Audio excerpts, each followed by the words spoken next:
The Lord said to Joshua, "Do not be afraid or discouraged. Take the whole military force with you and go attack Ai. Look, I have handed over to you the king of Ai, his people, city, and land. Treat Ai and its king as you did Jericho and its king. You may plunder its spoil and livestock for yourselves. Set an ambush behind the city." So Joshua and the whole military force set out to attack Ai. Joshua selected 30,000 fighting men and sent them out at night. He commanded them, "Pay attention, lie in ambush behind the city, not too far from it, and all of you be ready. Then I and all the people who are with me will approach the city. When they come out against us, as they did the first time, we will flee from them. They will come after us until we have drawn them away from the city, for they will say, 'They are fleeing from us as before.' While we are fleeing from them, you are to come out of your ambush and seize the city, for the Lord your God has handed it over to you. After taking the city, set it on fire. Follow the Lord's command. See that you do as I have ordered you." So Joshua sent them out, and they went to the ambush site and waited between Bethel and Ai, to the west of Ai.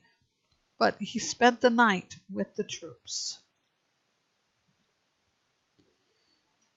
Joshua started early the next morning and mobilized them. Then he and the elders of Israel led the troops of Ai to Ai.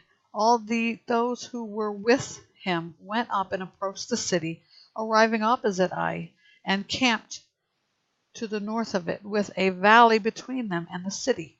Now Joshua had taken about 5,000 men and set them in ambush between Bethel and Ai to the west of the city. The military force was stationed in this way: the main camp to the north of the city, and its rear guard to the west of the city. And that night Joshua went into the valley.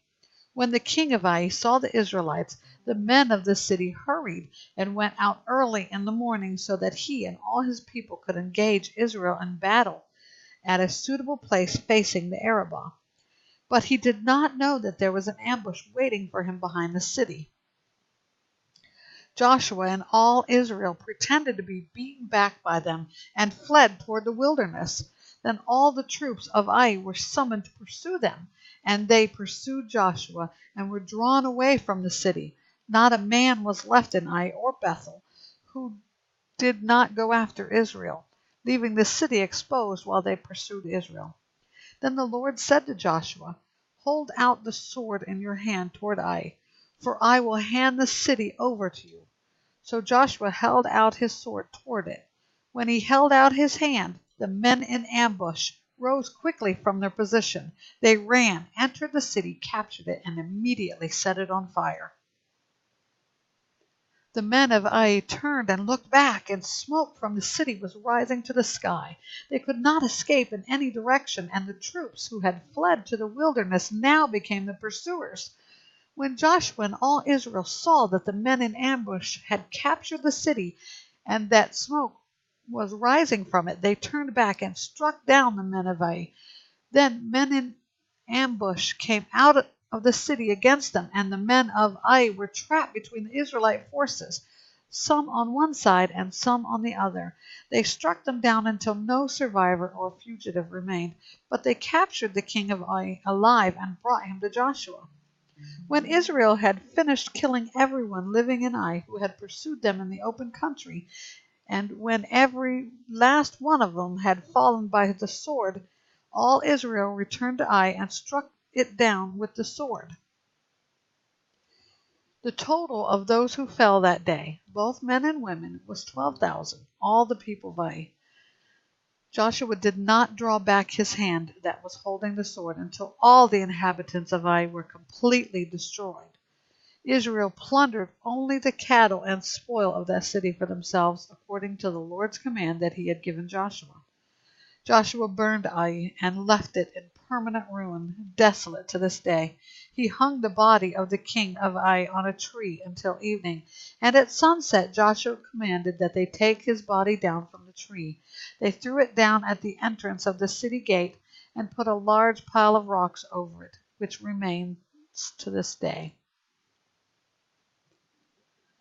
At that time Joshua built an altar on Mount Ebal to the Lord, the God of Israel, just as Moses, the Lord's servant, had commanded the Israelites. He built it according to what was written in the book of the law of Moses, an altar of uncut stones on which no iron tool has been used.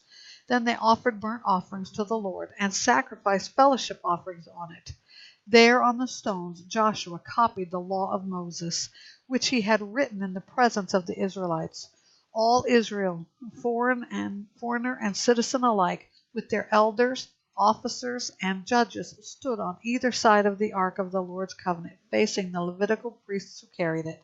As Moses, the Lord's servant, had commanded earlier, half of them were in front of Mount Gerizim and half in front of Mount Ebal, to bless the people of Israel. Afterward Joshua read aloud all the words of the law, the blessings as well as the curses, according to all that is written in the book of the law.